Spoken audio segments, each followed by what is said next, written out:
Exercise 3.4 के question number 9 का first part, जिसमें हम लोगों ने इन्वर्स फाइंड करना है, मैट्रिसेस का इन्वर्स फाइंड करना है। और इन्वर्स फाइंड करने के लिए हमने रो ऑपरेशन भी यूज़ करना है और कॉलम ऑपरेशन भी यूज़ करना है।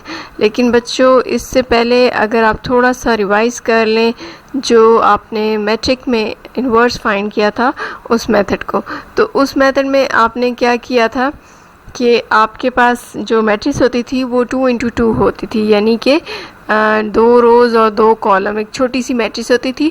उसमें आप क्या करते थे, सबसे पहले आप लोगों ने ए मॉड फाइंड करना होता था। उसके बाद आप इन्वर्स ऑफ ए कैसे फाइंड करते थे, यानी कि अगर मैट्रिक्स का नाम ए है तो आपने ए इन्वर्स कैसे फाइंड करना होता था, एडजॉइंट ऑफ ए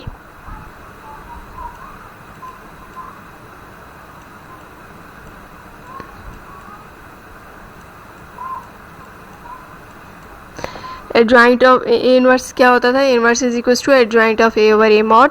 और एडजॉइंट आप कैसे फाइंड करते थे, एडजॉइंट के लिए आप क्या करते थे, इन दोनों की प्लेस चेंज कर देते थे और इन दोनों के साइन, ठीक है। ये एडजॉइंट करने का फाइंड करने का मेथड होता था। और ए मॉड फाइंड करने का क्या मेथड था, ए इन डिटर्मिनेंट ऑफ ए या ए मॉड जिससे हम कहते हैं, उसको आप कैसे फाइंड करते थे, उससे आप ऐसे फाइंड करते थे। डिटर्मिनेंट ऑफ ए फाइंड करने के लिए क्या करते थे कि आपने मैट्रिक्स का जो साइन था वो हटाकर आपने सिंपल 2 लाइंस लगानी होती थी जो कि डिटर्मिनेंट को शो करती थी। और उसके बाद आप क्या यानी इन दोनों का प्रोडक्ट माइनस इन दोनों के प्रोडक्ट, और इसका जो सोल्यूशन आता था वो डिटर्मिनेंट का सोल्यूशन होता था। ये तो सिंपल था आपके पास 2 × मैट्रिक्स की सूरत में। लेकिन अब आपके पास क्या है, 3 × 3, यानी 3 रोज 3×3 जो मैट्रिक्स है उसमें क्या होता है, 3 रोज एंड 3 कॉलम्स होते हैं। तो इसमें जो है थोड़ा सा मेथड सॉल्व करने का डिफरेंट है। इसमें आपके पास एक तो वही जो प्रीवियस मेथड है उस तरह से, लेकिन वो थोड़ा सा कॉम्प्लेक्स यहाँ पे हो जाएगा। लेकिन उससे थोड़ा सा इजी मेथड जो है वो हम इस एक्सरसाइज में करेंगे। चले सबसे पहले हम इसका क्या करेंगे, डिटर्मिनेंट फाइंड करते हैं। डिटर्मिनेंट फाइंड करने के लिए मैंने आपको बताया कि जो मैट्रिक्स के साइन है वो जो ब्रैकेट्स हैं वो आपने क्या करना है, सिंपल लाइंस की फॉर्म में कन्वर्ट कर देने हैं। तो ये डिटर्मिनेंट को शो करता है। आपने पूरी मैट्रिक्स का डिटर्मिनेंट लेना है। अब डिटर्मिनेंट लेने का क्या मेथड है कि सबसे पहले आपने लेना है ये वाला 1। जब आप ये 1 लोगे तो 1 लेने के बाद आपके पास जो मैट्रिक्स बच जाएगी वो सिर्फ ये वाली बच जाएगी। ऐसा क्यों है, क्योंकि जो 1 वाली जो रो है और 1 वाली जो कॉलम है, यानी कि 1 की लाइन में जो रो और जो कॉलम है उसका आप क्या करेंगे, उसको आप ख़त्म कर देंगे, ठीक है। आपने इसको निगलेक्ट कर देना है और सिर्फ लेना है तो किसको, 1 को, और जो उसके अलावा उसकी जो रो और कॉलम को एक्सटेंड करने के बाद जो मैट्रिक्स बची है वो देखिए 1, और जो बाकी मैट्रिक्स बची थी उसका डिटर्मिनेंट आप ले लेना, ठीक है। -2 × 2 = 4, माइनस डिटर्मिनेंट का जो माइनस होता है वहाँ पे ये वाला माइनस लिखना है, और ये वाला माइनस जो होगा उस फार्मूला वाले माइनस के साथ प्लस हो जाएगा। 2 0 = 0, ठीक है। अभी मैंने ऊपर जो बताया था ना डिटर्मिनेंट जिस तरह से फाइंड करना था, क्रॉस मल्टीप्लिकेशन करनी है, दरमियान में माइनस लगाना है। फर्स्ट में आपने क्या करना है, 1, देन -2, देन प्लस थर्ड वाली टर्म, ठीक है। First term, then minus second term, then plus third term. इसी तरह से अगर आपके पास और भी होंगे तो आप क्या करोगे, फर्स्ट वाला plus, then minus, then plus, then minus, then plus, then minus and so on, ठीक है। लेकिन अभी आपके पास सिर्फ 3 है तो आपने इनको इस तरह से सॉल्व करना है कि फर्स्ट वाला पॉजिटिव नंबर लेना है और उसके रिमूव कर दोगे तो बाकी जो आपके पास मैट्रिक्स बचेगी उसका क्रॉस मल्टीप्लिकेशन, उसका डिटर्मिनेंट उसके साथ मल्टीप्लाई हो जाएगा। देन आपने नेक्स्ट वाले के साथ माइनस लगा देना है और -2 को आपने रखना है बाहर। उसके बाद फिर उसके साथ भी आपने यही काम करना है, और उसकी जो 2 को बाहर रखने के बाद जो बाकी बच जाएगी मैट्रिक्स वो, यानी कि 2 वाली जो रो है उसको और 2 वाला कॉलम, इसको आप ख़त्म कर दोगे और बाकी आपके पास क्या बच जाएगा, मैट्रिक्स में आपके पास बच जाएगा 0 - 2 0 2। तो इन दोनों का क्रॉस, इसमें हम क्रॉस मल्टीप्लिकेशन यानी इसका डिटर्मिनेंट लेंगे तो क्या आएगा 0 2 जार 0 माइनस 0 2 जार 0, तो 0 - 0। ठीक है, नेक्स्ट +3 करेंगे आपने। अब +3 लेना है। +3 जब आप करेंगे तो ऑलरेडी आपके पास जो है ये -3 था, तो प्लस माइनस माइनस हो जाएगा। ठीक है, तो -3 आपने ले लेना है और उसके बाद आपने क्या करना है, -3 वाली लाइन और रो को आपने ख़त्म कर देना है और बाकी जो आपके पास बचेगा वो सारा क्या है, पूरा का पूरा आपके पास मैट्रिक्स आएगा। उसका आपने डिटर्मिनेंट फाइंड करना है। डिटर्मिनेंट आप कैसे करोगे, क्रॉस मल्टीप्लिकेशन से करोगे, यानी 0 2 ज़ा 0 माइनस 2 2 ज़ा 4, माइनस माइनस प्लस हो जाएगा और फार्मूला वाला माइनस रह जाएगा, इसलिए -4। आई होप आपको ये समझ आ चुका होगा, लेकिन मैं फिर भी एक दफ़ा रिवाइज़ कर देती हूँ। सबसे पहले आपने 1 को लेना है और 1 को लेने के बाद आपके पास क्या बच जाएगा, जो मैट्रिक्स बच रही है, यानी 1 वाली रो और 1 वाले कॉलम को ख़त्म करने के बाद आपके पास जो मैट्रिक्स बच रही है उसका आपने डिटर्मिनेंट ले लेना है, वो आपने यहाँ पे लिख लेना है, इसके साथ मल्टीप्लाई करना है। ठीक है, उसके बाद आपने क्या लेना था, -2। ठीक है, आपने -2 लेने हैं और -2 के साथ कौन सी मैट्रिक्स बन रही थी, ये वाली। इसकी भी इसी तरह से क्रॉस मल्टीप्लिकेशन के करने के बाद आपने यहाँ पे -2 के साथ इसको मल्टीप्लाई कर लेना है। देन आपने क्या लेना है, प्लस नेक्स्ट वाला टर्म। नेक्स्ट वाली टर्म जो थी वो -3 थी, प्लस माइनस माइनस हो जाएगा और उसमें भी आपने उसके रो और कॉलम को छोड़ने के बाद बाकी जो बच रहा है उसको सॉल्व करना है। उसको सॉल्व करने से ये आपने आंसर ले लेना था। ठीक है, फिर इन सब को सिंप्लीफाई करेंगे तो आपके पास क्या आंसर आ रहा है, दैट इज 8। अब ये आपने डिटर्मिनेंट फाइंड कर लिया। अब आपने क्या फाइंड करना है, इसका एडजॉइंट। ठीक है, एडजॉइंट जिस तरह से आप फाइंड करते थे ना, वो एक सिंपल सा मेथड था। अब थोड़ा सा कॉम्प्लेक्स है, मुश्किल बिल्कुल भी नहीं है, थोड़ा सा से कॉम्प्लेक्स है, तो इसको हम सॉल्व करते हैं। देखिए, सबसे पहले है C11। C11 का क्या मतलब है, फर्स्ट कॉलम फर्स्ट रो को छोड़ देना है और बाकी वाली मैट्रिक्स लेनी है। ठीक है, C11 का मतलब है कि first column and first row जो है इसको आपने छोड़ देना है और बाकी जो आपके पास बच जाएगा सिर्फ वो वाली मैट्रिक्स ले लेनी है। अच्छा, एक और चीज़ यहाँ पे आपने क्या करनी है, -1 लेना है और -1 की पावर में आपने क्या लेना है, ये वाली चीज़, इसको प्लस करना है। ठीक है, -1 हमेशा आप लोगे और उसकी पावर में क्या करना है कि वो जो आपने रोज़ एंड कॉलम एक्सटेंड कर रहे हो उनके नंबर्स को आपने प्लस कर लेना है। ठीक है, अब इस प्लस करने का क्या है, असल में 1 + 1 आप जब करते हो तो 2 आता है। -1 की पावर 2 का मतलब स्क्वायर मीन्स पॉजिटिव हो जाना। -1 को आप 2 टाइम मल्टीप्लाई करोगे तो क्या हो जाएगा, प्लस हो जाएगा। ठीक है, इसका जो भी आंसर आएगा उसको आपने +1 से मल्टीप्लाई करना है, तो ये आपका first row and first column को ख़त्म करने से जो आंसर आया है। ठीक है, देन आपने first row and second column को ख़त्म करना है। First row and second column, first row और सेकंड कॉलम को ख़त्म किया तो आपके पास क्या बच रहा है, 0 - 2 0 2,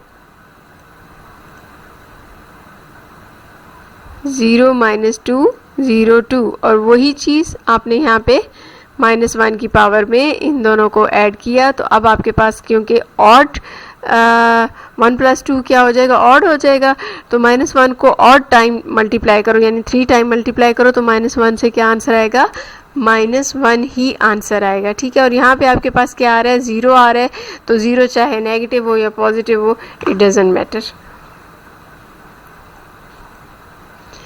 नेक्स्ट है C13। C13 में आपने क्या करना है, first row and third column को ख़त्म कर देना है। First row and third column को आपने ख़त्म किया, तो अब आपके पास मैट्रिक्स कौन सी बन रही है, ये वाली। ठीक है, इस मैट्रिक्स को आपने सॉल्व करना है और साथ ही वो -1 का फार्मूला भी लगा देना है। सेम यही प्रोसेस करते जाइए।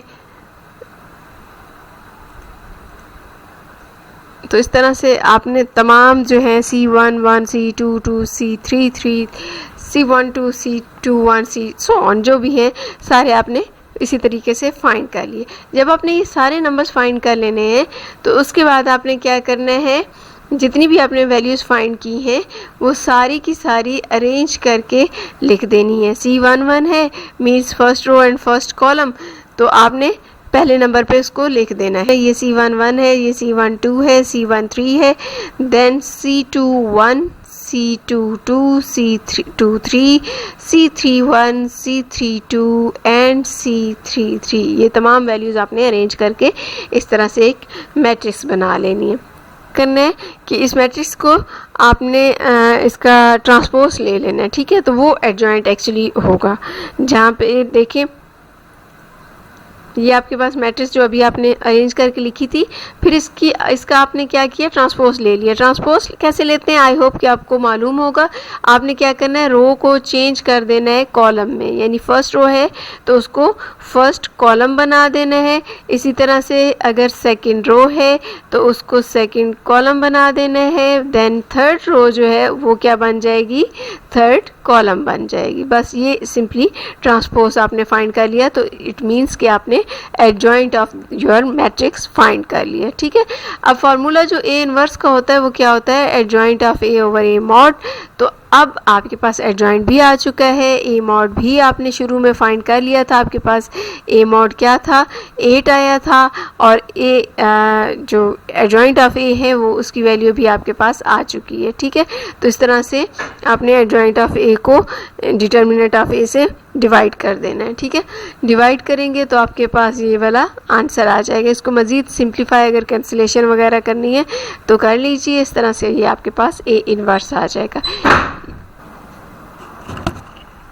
ये जो मेथड था ये आपने जो प्रीवियस क्लास में पढ़ा था उसी की थोड़ी सी एडवांस सूरत थी, लेकिन अब आपने जो एक शॉर्ट मेथड करना है वो क्या है, रो ऑपरेशन और कॉलम ऑपरेशन की मदद से। तो चले हम सबसे पहले सॉल्व करते हैं रो ऑपरेशंस के ज़रिए से। ठीक है, सिर्फ लिखना है और जो भी ऑपरेशन आप करोगे अपनी मैट्रिक्स पे वही आइडेंटिटी मैट्रिक्स पर भी ऑपरेशन साथ साथ करते जाओगे तो ऑटोमेटिकली आपके पास इन्वर्स आ जाएगा। बहुत ही सिंपल, बहुत इजी मेथड है। चलें स्टार्ट करते हैं। सबसे पहले आपके पास देखें मैट्रिक्स जो आपको गिवन थी उसके साथ मैंने क्या किया, आइडेंटिटी मैट्रिक्स को लिख दिया। मैंने इसे मल्टीप्लाई नहीं किया, सिंपल इसके साथ लिख देना है। अब जो भी ऑपरेशन मैं इस पर करूँगी, इस मैट्रिक्स पर करूँगी, वही ऑपरेशन मैंने इस मैट्रिक्स पर भी करना है। याद रखना है कि आपने रो ऑपरेशंस करने हैं। रोज़ आप किस तरह से आप करते हो रोज़ ऑपरेशन, चलें इसमें हम सॉल्व करके देखते हैं। फर्स्ट में आपने क्या करना है, रो 3 में रो 1 को 2 से मल्टीप्लाई करके ऐड कर देना है। ये रो 1 है आपके पास, इसको आपने क्या करना है, 2 से मल्टीप्लाई कर देना है। यानी 2 1s are 2, 2 2s are 4, 2 3s are 6। ठीक है,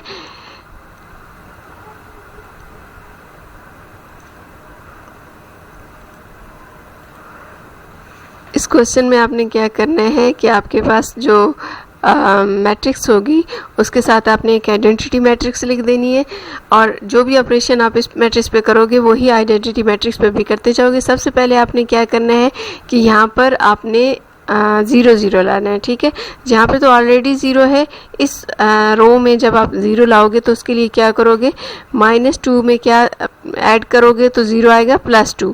तो हम ऐसे करते हैं कि जो फर्स्ट रो है उसको 2 से मल्टीप्लाई कर देते हैं और थर्ड रो को उसमें ऐड कर देंगे। 2 1s are 2, 2 2s are 4, 2 3s are 6। 2 1s are 2 जब आप करोगे तो -2 + 2 यहाँ पर क्या हो जाएगा 0, फिर -2 + 4 2 हो जाएगा और 2 3 ज़ा 6 किया था -6, तो यहाँ पर क्या हो जाएगा 2 - 6 आ जाएगा यहाँ पर -4। इसको मज़ीद मैं यहाँ पे दिखा देती हूँ।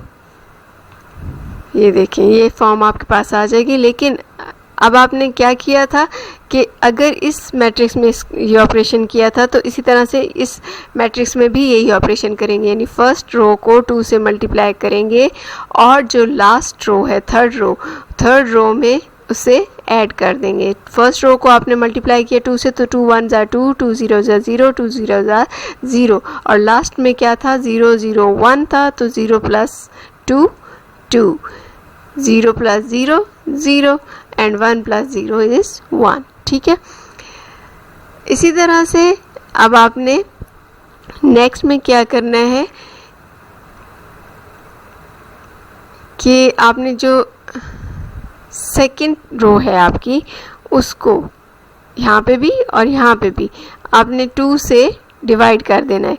ऐसा हम क्यों करेंगे? क्योंकि हम यहाँ पर एक आइडेंटिटी फॉर्म लाना चाह रहे हैं। 1 1 1 करेंगे तो यहाँ पे जो 2 है इसको -2 को हटाने के लिए हमने इस पूरी की पूरी रो को -2 से डिवाइड कर देना है। ठीक है, जब हम यहाँ पे डिवाइड करेंगे तो यहाँ तो आ जाएगा 1 जो कि हमें चाहिए, लेकिन यहाँ पे केस चेंज हो जाएगा, यहाँ पे -1/2 आ जाएगा। ठीक है, ये ऑपरेशन यहाँ पे हमने परफॉर्म कर लिया। अच्छा, यहाँ पे इसका क्या मतलब है? इसका ये मतलब है कि हम लोग रो एलिमेंट्री ऑपरेशन परफॉर्म कर रहे हैं। ठीक है, नेक्स्ट आपने क्या करना है, यहाँ पर 0 लाना है, क्योंकि हमने आइडेंटिटी मैट्रिक्स बनाना है ना, तो 1 1 1 और यहाँ पर क्या होना चाहिए 0, यहाँ पर भी होना चाहिए 0। जहाँ जितना पॉसिबल है इसको आइडेंटिटी फॉर्म में कन्वर्ट करना है। तो अब आपने यहाँ पे 0 लाने के लिए क्या करना है, इस पूरी रो को अगर हम 2 से मल्टीप्लाई कर दें तो यहाँ पे 2 आ जाएगा, तो 2 - 2 यानी थर्ड रो में से सेकंड रो को कैसे माइनस करना है, 2 से मल्टीप्लाई करके। थर्ड रो में से सेकंड रो को 2 से मल्टीप्लाई करके हमने माइनस किया, तो यहाँ पे आपके पास 0 आ जाएगा, और यही ऑपरेशन आपने यहाँ पर भी कर लेना है। ठीक है, नेक्स्ट एक और ऑपरेशन भी यहीं पे कर लेते हैं कि हमने क्योंकि आइडेंटिटी फॉर्म में कन्वर्ट करना होता है तो यहाँ पे भी 0 चाहिए। तो अब अगर आप फर्स्ट जो रो है उसमें से सेकंड रो को माइनस करो, लेकिन सेकंड को क्या करोगे 2 से मल्टीप्लाई, ताकि 2 - 2 क्या हो जाए 0। तो आपने फर्स्ट रो में से सेकंड रो को माइनस करना है, बट उससे पहले इसको 2 से मल्टीप्लाई किया, तो यहाँ पर क्या आ जाएगा 0, लेकिन 1 - 0 1 ही रहेगा, 2 - 2 0 हो जाएगा, और -3 - 0 अगेन -3 हो जाएगा। यही ऑपरेशन आपने यहाँ पे भी करना है। क्या करना है, R1 में से R2 को कैसे माइनस करोगे, पहले इसको 2 से मल्टीप्लाई करोगे। इसी तरह से आप लोगों ने क्या करना है, तमाम रोज़ पर ऑपरेट करते जाना है कि जो आप मैट्रिक्स पे रो वाइज ऑपरेशन करोगे वही आपने आइडेंटिटी मैट्रिक्स में जो रोज़ हैं उन पे भी वही ऑपरेशन उसी तरतीब से करना है। ठीक है, जब आप इस तरह स्टेप बाय स्टेप करते जाओगे, आपकी कोशिश क्या होगी कि आपने अपने मैट्रिक्स को कन्वर्ट करना है आइडेंटिटी मैट्रिक्स में। तो जब तक वो आइडेंटिटी मैट्रिक्स में कन्वर्ट नहीं होता आपने रोज़ पर ऑपरेशन करते जाना है। देन क्या होगा कि आपकी जो मैट्रिक्स होगी वो आइडेंटिटी मैट्रिक्स बन जाएगी, और जो आइडेंटिटी मैट्रिक्स है वो एक मैट्रिक्स की फॉर्म में आ जाएगी, और उस मैट्रिक्स को हम क्या बोलेंगे, इन्वर्स मैट्रिक्स। ठीक है, सेम इसी तरह से आपने कॉलम मैट्रिक्स जो है वो भी यही स्टेप्स मीन्स के इसी मेथड से आप लोगों ने कॉलम्स पे ऑपरेट करके इन्वर्स फाइंड करना है। कॉलम मैट्रिक्स में जब आप करोगे तो सेम इसी तरह से आइडेंटिटी मैट्रिक्स लोगे, और जो आपकी मैट्रिक्स है उसके रोज़ पे ऑपरेशन नहीं करने बल्कि कॉलम्स पे ऑपरेशन करने, और जो ऑपरेशन आप कॉलम्स पे करते जाओगे मैट्रिक्स में वही आपने आइडेंटिटी मैट्रिक्स के कॉलम्स पर भी उसी तरह से उसी तरतीब से करते जाना है। तो एट द एंड क्या होगा कि जो आइडेंटिटी मैट्रिक्स होगी वो आपको एक इन्वर्स मैट्रिक्स दे देगी, और जो आपकी जो मैट्रिक्स होगी वो कन्वर्ट हो जाएगी आइडेंटिटी मैट्रिक्स में। आई होप कि ये आपको समझ आ चुका होगा मेथड, लेकिन अगर फिर भी कोई कन्फ्यूजन हो तो आप कमेंट्स में शेयर कर सकते हैं। Don't forget to like and subscribe the channel for more educational and informative videos.